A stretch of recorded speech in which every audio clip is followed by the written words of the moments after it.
Assalamu alaikum Бекболот. Биздин эң биринчи жаңы рубрикабызга кош келдиң. Программисттер талкуусу деп балким атап коем. Бул негизи рубриканын максаты азыр Кыргызстанда мындайча айтканда IT аябай өнүгүп атат. Анчалык эмес, бирок кызыгуу аябай чоң пайда болду да. Өзгөчө карантинде көп адамдар жумушсуз калып, анан бир жагынан IT технологиялар да катуу өнүгүп баратат. Анан азыр ошо программист болом деген жаштар аябай көп да. Кыргызстанда деле анан көбүнчөсү ойлойт, мисалы, мен азыр айылда ата энеме жардам берип, кой кайтарып жүрсөм, анан кантип программист болуп кетсем болот деп. Анан ошондой мындайча айтканда стереотиптер аябай көп да Кыргызстандачы. Анан ошондуктан ушундай рубрика кылып тартайын дедим. Ар кайсы ушул айылдан, ар кайсы региондордон чыккан программисттер жөнүндө сүйлөшүп, алар кантип программист болуп калды деп. Анан эң башкы суроо ошол да, сен кантип программист болуп калдың? Бирок ага чейин өзүң жөнүндө бир аз айта кетсең, азыркы учурда канча жаштасың, эмне иш кыласың? Анан программалоо менен мындай кантип келип калдың? 21 жаштамын азыркы учурда. Ошто жашайм, жана ошол жерде окуйм, 4-курс студентимин, Ошгу университетинде. Профессиям боюнча гана окуп келатам. Буюрса 4-курс бүтүрүүчү курсумун быйыл. Быйыл бүтөт экенсиң. Программированияга мен буюрса мен эмне болду? Мен негизи 6-7 класстарман эле менде кызыгуу пайда болгон да программированиягачы. Ал деле кызыгуу жөн жерден келип калган эмес. Ал кезде тиги агент деген популярдуу болчу да. Анан баарыбыз агент колдончубуз. Mail.ru агенти. Агент аркылуу биз эмне болгон? Бирдемке болуп атып эле бир казактардын сайттарын көрүп калганбыз да. То есть казактар менен таанышып турган казактардын сайттарын көрүп калганбыз десең. Тиги казактар өздөрүнүн личный сайт ачып, кирсең өздөрүнүн сүрөттөрүн коюп, аттарын жазып эле тым эле коздоп жазышканда барчы. Кызыгуу пайда болгон, мен да ушундай сайт ачам өзүмө депчи. Ошондо сен 6-классыңда канча жашта элең? Ошондо 6-жашта бир 12 жашыңда программалоого, мындай программист болом деп чечиптирсиң ошондо. Эми ошондон башталган могу сайт. Кызыгуу башталды ошондо. Балекет сайт жасоо дегенчи. Ошентип атып азыркы учурда ошондо сен көбүнчө сайттарды заказга жасап бересиң. Сайт буюрса приложенияга деле өткөнбүз. Азыр эми требование болгондор үчүнчү. Сен азыр ошондо мындайча айтканда өзүңдүн жеке заказдарыңды алып ошончо жасайсың да, же бир компанияда иштейсиңби? Мен азыр негизи мен 9-классымдан баштап иштеп баштадым андайлардачы. Как бы бирөөнүн колундачы уже башка компанияда либо башка жердечи. Эми азыр 3-4 ай болуп калды уже. Мен уже өзүмдүн жумушумду баштадым да, как бы эч жерде иштебей, өзүм ойлоп жүргөн ой максаттарымды ишке ашыруу үчүн полностью башка жумуштарымды таштап уже өзүм жака өттүм да. Толук өзүмдүн проекттериме азыр убакыт бөлүп жүрөм. Ошо азыркы проекттериң анан дагы аз-аздан баштайлы. Азыркы учурда сен ошондо программалоону айылда жашап үйрөндүңбү же шаарда жашап үйрөндүңбү? Оштомун дедиң, ошондо Оштон сен шаардан болосуң да? Айылдан. Оштун Арван районунан болом. Айылда эле жүрүп, айылда окуп, ошол мектепте жүргөн убакта башталган. Ошондо кантип башталды деген суроого сен агенттеги ошол казактардын сайтын көрүп калып, ошондо кызыгуу башталыптыр. Бирок айылдан туруп ошо кантип мындай кандай кыйынчылыктар болду, мындай кантип программисттикке эметип кеттиң деген суроо да. Китептерди таптыңбы же интернеттен ар кандай сабактарды таптыңбы? Кантип программист болуп калдың ошо айылда жүрүп эле? Менде чынында негизи мени көп айтат эрте баштагансың депчи. Бирок эрте баштаганым менен менде кыйынчылыктар көп болгон. Ошол үчүн менде убакыт көп кеткен да. Мен 6-классымда баштаганым менен бирок айылда жүргөндүгүм үчүн анан эч ким мага жол көрсөткөн эмес, эч кандай тааныш программистим болгон эмес, бирөөгө байланышкан эмесмин. Мен бир онлайн курста деле же башка курста деле программирование боюнча окуган эмесмин. Баары өз алдынча кеткен. Анан башында тиги мисалы үчүн HTML CSS'терди мен үйрөнүп атканда ошолор HTML CSS экенин билбейт элем да менчи. Бирок аны кайдан таптың? Интернеттен таптыңбы ушундай HTML бар экенин? Эми интернеттен ошондой сайт ачыш керек болгон, ошентип издегем, анан кийин ал сайтты мен оюмдагындай кылып коздошум керек болгон да. Анан ошентип мен HTMLге туура келгем да. Издеп атыпчы. Интернет кандай эле ошондо сен жаңы сүрөттөр чыгарып, аны коздоп, уже ошентип интернет слабый болчу аябай. Телефондомбу же анда уже компьютериң бар беле өзүңдүн интернетке туташылган? Негизи ага чейин компьютерим болчу, бирок анда мен постоянно игра ойноп болчумун. Кийин ал компьютер бир жок, бузулган бирдемке болгон. Анан кийин ал сайт темасы башталганда мен телефон менен баштагам. Телефон менен HTML үйрөнүп баштаптырсың. Сен ошондо 12 жашыңда кызыгуу башталыптыр. Ошондон баштап сен телефондон HTML үйрөнүп баштадың. Анан эң биринчи сайтыңды ошондо канча убакыттан кийин жасадың? Мындай иштебек эмес, мисалы верстка кылсаң деле. Мен биринчи сайтым жанагы эле казактардыкындай эме болчу, жеке сайт болчу. Өзүмдүн эле атым менен ачып алып эле бирдемкелерди толтурупчу. Где-то 1 жылдан кийин ачтың да, же жарым жыл? Мындай болгондо менчи где-то жарым жылда бир мындай көзгө көрүнүктүү кылып туруп чыгарсам керек, адашпасам. Себеби мен мындай жай кеткем десем болот, бирок убакыт көп эле бөлчүмүн да, аябай катуу окуп, аракет кылып, үйрөнүп, бирдемге кылып. Жакшы. Мектепте, ошол учурда мектепте кандай окучу элең? Мектептин жөнүндө айтып берсең. Мектепти мен негизи жакшы деген баларга бүттүм, бирок определенно предметтерден жакшы окуган, калгандардан таптакыр 0 болчумун. Определенный дегенде математика, англис. Кызыккан урокторума гана окучумун. Мектеп сага мындай жардам берди деп ойлойсуңбу программист болууга? Эми да, определенно бар пайдасы бар. Мисалы математикадан, англис тилинен болушу мүмкүн, бар пайдасы. Мектепте тынч бала белең же? Тынч эле. Спокойно эле жүрчүбүз. Мектепти бүтүп алып, университетке тапшырдың. Азыр дагы деле окуп атыптырсың. Университеттин ролу кандай болду деп ойлойсуң? Университетте деле программалоо факультетине тапшырдың да. Университеттин жардамы тийдиби сага? Жардамы, университеттин мага тийген жардамы бул университеттин мага берген убактысы. Мен студент болуп жүргөндө акча табышка обязан болгон жокмун. Кача тапсам делечи, анан кийин как бы свободно жүрдүм. Өз алдымча калган жумушумда иштедим, калган проектимди алдым. Калган нерсени интернеттен чукуп үйрөндүм.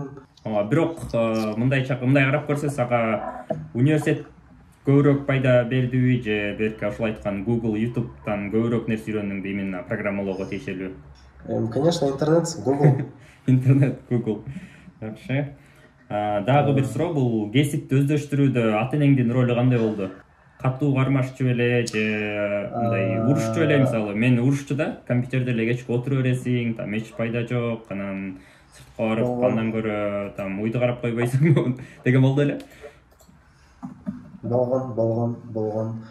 Зыян дагындай айтышчу да болгон. Эми башында, билесиң да, бизде ал убакта даже жаштар айтиге жакшы түшүнчү эмес, эми ал чоңдор тем более да. Анан тем более бул телефон, компьютер зыян деген эме мээсине каптап калган. Эми башында даже бир аз каршы болушкан, бирок катуу эмес.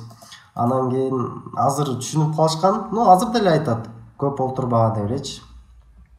Бирок азыр сени мындай уже колдошот да. Программист болуп дагы өнүгүшүңө. Ооба. Буюрса. Эми эң биринчи проектиң жөнүндө айтып берсең. Мындай эң биринчи проект дегенде эң биринчи мындай уже серьезный сен акча тапкан проект боюнча. Ушул именно программалоо менен. Эң биринчи мен сага бир комментарий жазган болушум керек. Коммент жазгансың, Nazar News деген сайт боюнча. Ошол Nazar News азыр орг болуп кетти окшойт. Nazar News KG болуп ачкан болчу, менин колумдан ачылгандачы. Ошол болчу негизи. Бирок ага чейин айтып берсең, аны кантип таап калды? Аны деле ошо школдо окуп жүргөндө жазган мен. Мындай Nazar News ал учурда чоң эле мындай эме болчу да турабы? Новостной сайт. Жок, ал жаңы ачылган болчу. Жаңы башталып жаңы ачылган өзүнчө агентство болчу, анан ошонун мен сайтын жазгам да. Сен кантип таап калыштың мисалы? Ага чейин жок болчу. Ал жак эмне болгон? Эми уже бир аз сайт жасап, уже могул сферага кирип калгандан кийин уже тааныштар пайда болор экен да. Дагы бир сайт жазып жүргөн байке болчу, агачы. Ал ошол аркылуу келген мага ал заказчы. Бирөө ушуну жасаш керек деп атат, убактың бар, жасайсыңбы деген. Хорошо дегем. Анан бизди байланыштырып койгон. Ошентип таанышып, аны заказды алып, келишип жасап калган. Ал проект ошондо программалоого кызыкканыңдан кийин бир 2-3 жылдан кийин болду да ошондо, 9-класс деп жазып атсаң керек, э? Даже 2-3 жыл эмес, себеби мен точно эстейм, ал убакта мен школдо окуйт болчумун да. Школдо окуп, айылда жүргөндө жазгам да мен анычы. Значит, 1-2 жыл аралыгында экен да. То есть да, ошо 6 жыл, да, школдо окуп жүргөндө, билбейм, 9-10 класстарда, ошондой убактарда. Канча убакытта жасап бердиң ошондо аны бүтүрүп? Убакыт 1 ай менен 2 айдын ортосундагы дейм. Эгерде мындай секрет болбосо, эң биринчи проектиңе канча төлөп беришти эле сага ошондо? Менин биринчи проектим сыр деле эмес. Ага 15 000 сом төлөп беришкен. 15 000 айткан сумманы төлөп беришкен. Ал учурда жакшы эле акча болуш керек. Ал убакта мен үчүн жакшы акча көрүнгөнбү, мен өзүм айткам ал анычы. Алар ага макул болушкан.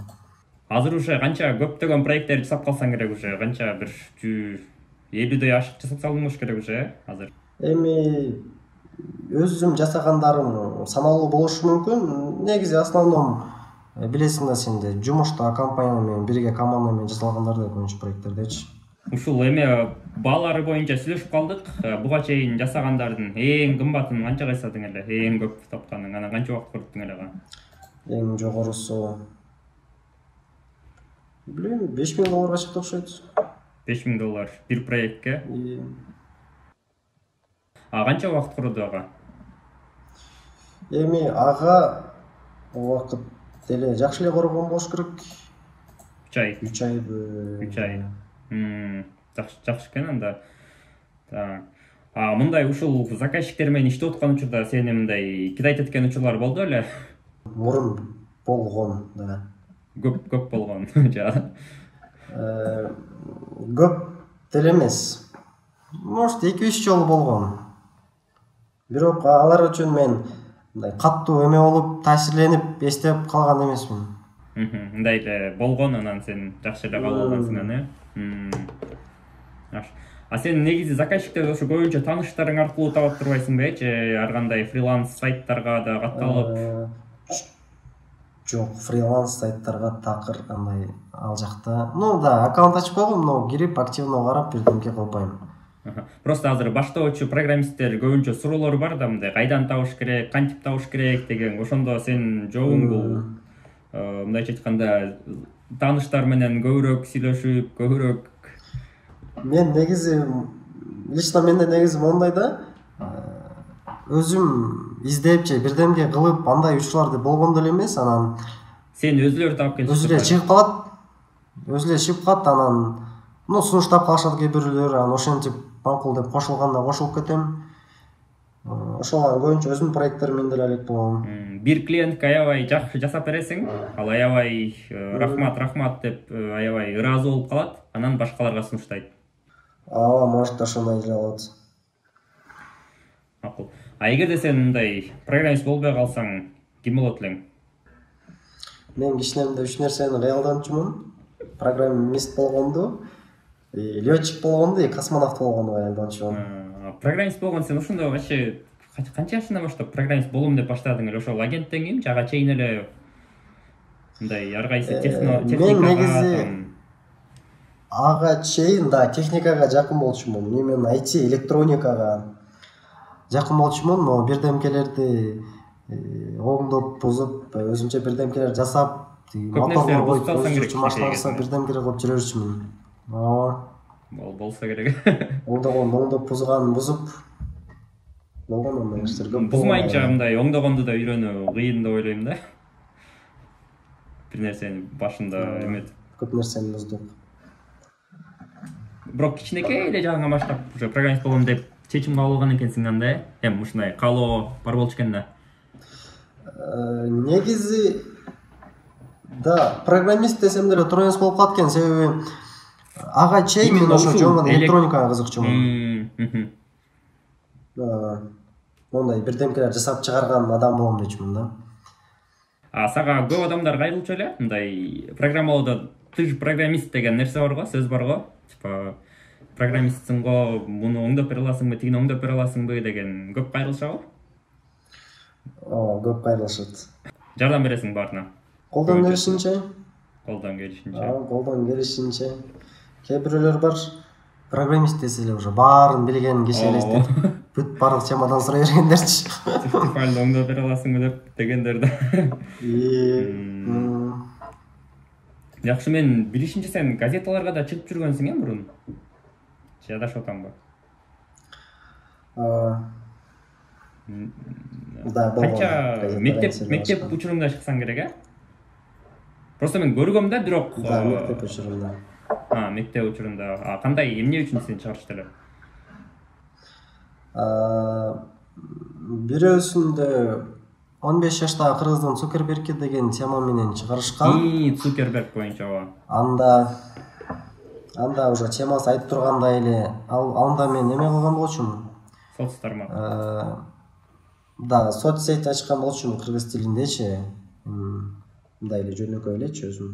Ошол жашта лайыктуу кылыпчы. 15 жашында. Анан ошондо ошол Заман Кыргызстан бир гезиттен кайрылышып, анан ошо интервью алышкан болчу. Дагы бир экөөсүн интервью алышкан. Соцтармак ошол боюнча мындай кеңирээк айтып берсең, кандай соцтармак эле? Азыр дагы деле иштейби же уже жабылып калганбы? Канчалык тараган? Жок, азыр иштебей калган. Анын курдаш деп атаган болчумун. Курдаш KJ деп ага домендерди алып, негизи кыргыз тилинде кылып жасап чыгарган болчумун. Анда эми жөнөкөй эле элдер бири-бирин таап, жанагындай эле достук кылып кошуп, бири-бирине сообщение жөнөтүп, профилге сүрөт киргизип, ушул сыяктуу эле болчу. Аны регистрация болгон пользовательдер 1000ге жеткен эмес болуш керек. Ошентип эле анан кийин эмне болгон, серверине акча төлөнбөй калып, уже ошентип иштебей калган. Негизи проекттериң баарын өзүң төлөп эметесиң да, же бир адамдар барбы сага мындай бир аз спонсор болуп берген? Именно ошол курдашка бирөө спонсор болуп берген. Домен жагынан спонсор болуп берген да, KJ доменгечи бир жылга алып берген, бир ошондой болгон. Көп эле негизи проекттериң ошончо жок болуп кетсе керек, мындай. Башында домен сатып алып чыгарып, анан бир аз убакыттан кийин. Негизи эң башкы проблема ошол эмеден болот окшойт деп ойлоп атам, мындай реклама жагынан. Менде да көп идеялар болгон эле да, башында эле чыгарып алып, анан бир айдай ошол менен ооруп, анан кийин эч ким келбей коюп, анан токтоп калып, анан доменин дагы кетирип уже. Болгон, то есть болот ооба көп эле.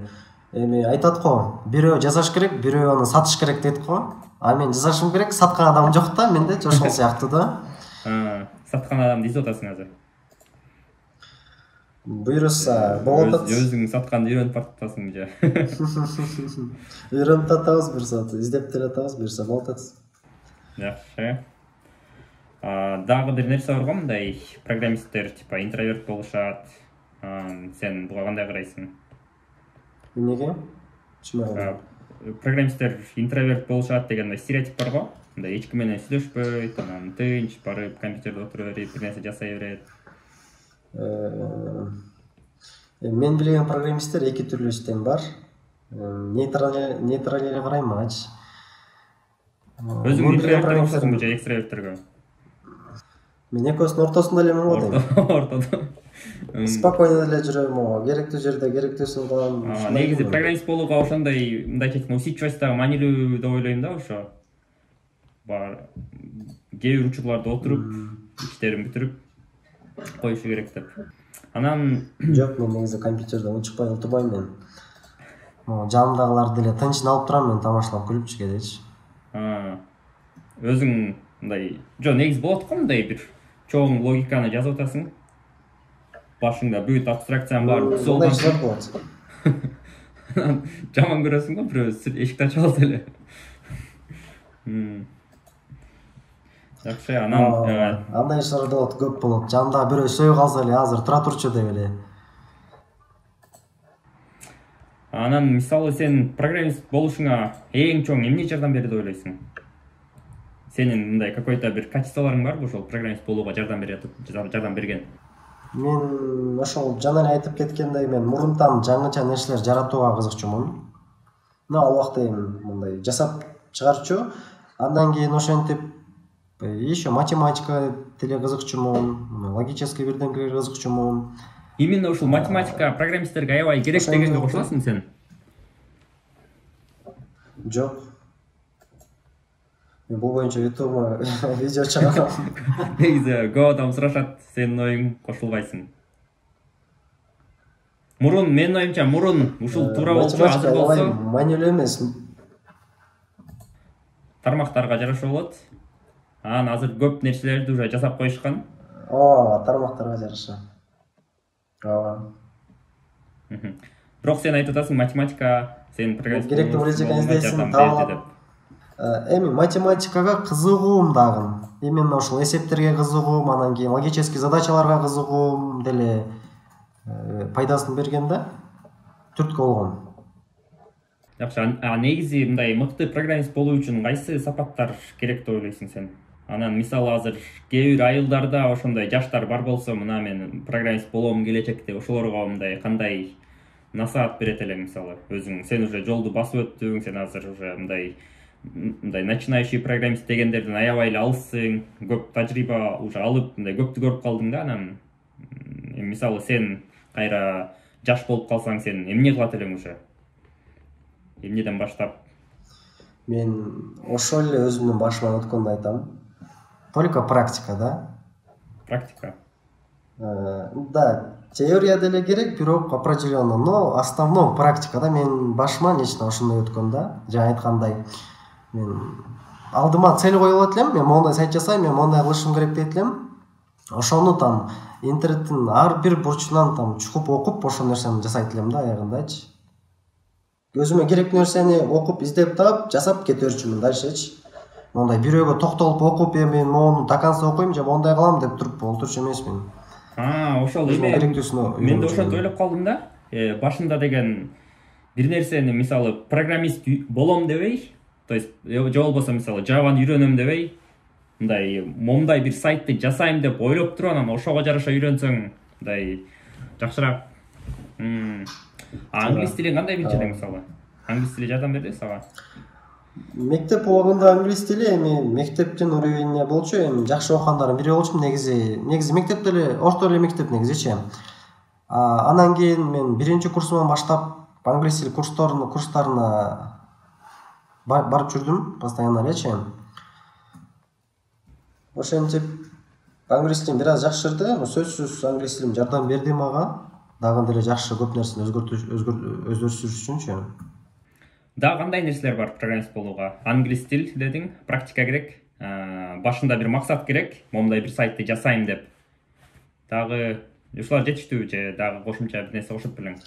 Эми жетиштүү убакыт керек, анан аябай жакшы мотивация и желание керек. Каалоо керек. Каалоосу жок болсо кыйын болот, Жакшы. Келечекке мындай кандай пландарың бар? Мисалы Оштон Бишкекке жылып же болбосо келечекте башка өлкөгө иштейм же? Башка өлкөгө уже менде кызыгуу деле кетип калды негизи. Мен даже окууга Бишкекке иштедиң беле? Башка клиенттерге? Да, биз Бишкекте компанияда иштегенбиз, Туркиягачы. Андан башка мен өзүм иштеген эмесмин.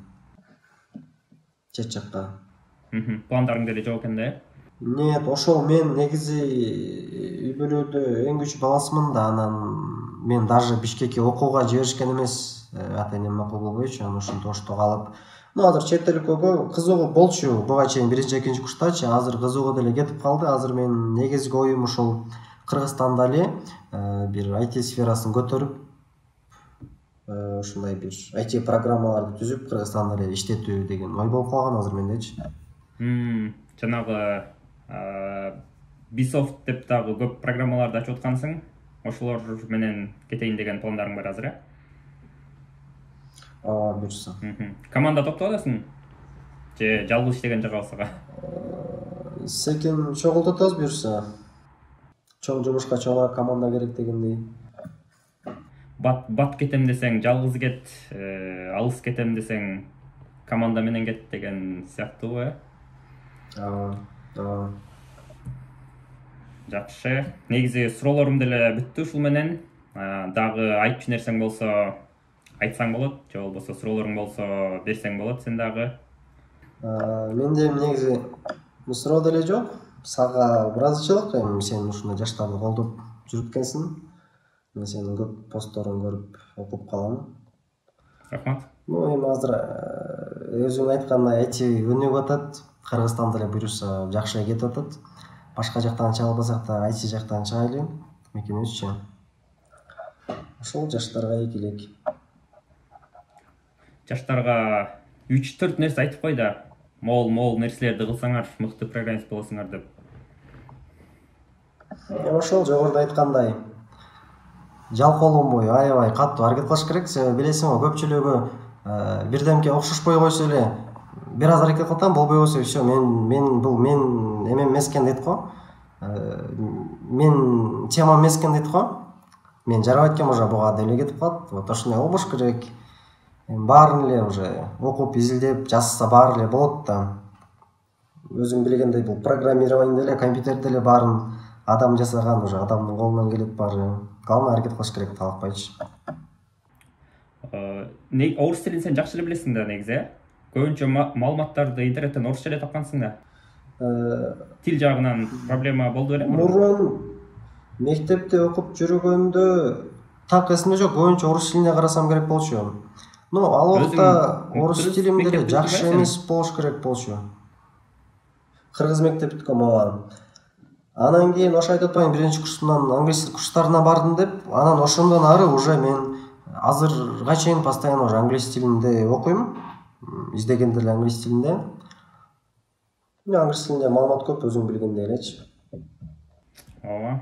Ошондо Бекболот Тажыбаев, сага келип бергениңе чоң рахмат. Сенин ушул басып өткөн жолуңду башкалар угуп дагы көп суроолоруна жооп алат деп ишенем. Көп адамдарга сен деле буга чейин мотивация болуп келет болушуң керек деп ойлойм. Ушинтип убактың бөлүп бергениңе чоң рахмат. Сага келечекте чоң ийгиликтерди каалайм. Буюрса бир 10 жылдын ичинде уже Кыргызстанда эң көрүнүктүү компанияларды жетектеп каласың деп ойлойм. Кудай буюрса. Чоң ийгиликтерди каалайм. Чоң рахмат. Рахмат, сага да ийгилик каалайм. Иштериңе ийгилик, окууларыңа, жумуштарың жакшы өркүндөөр, Кудай буюрса. Сага да рахмат чакырганың үчүн.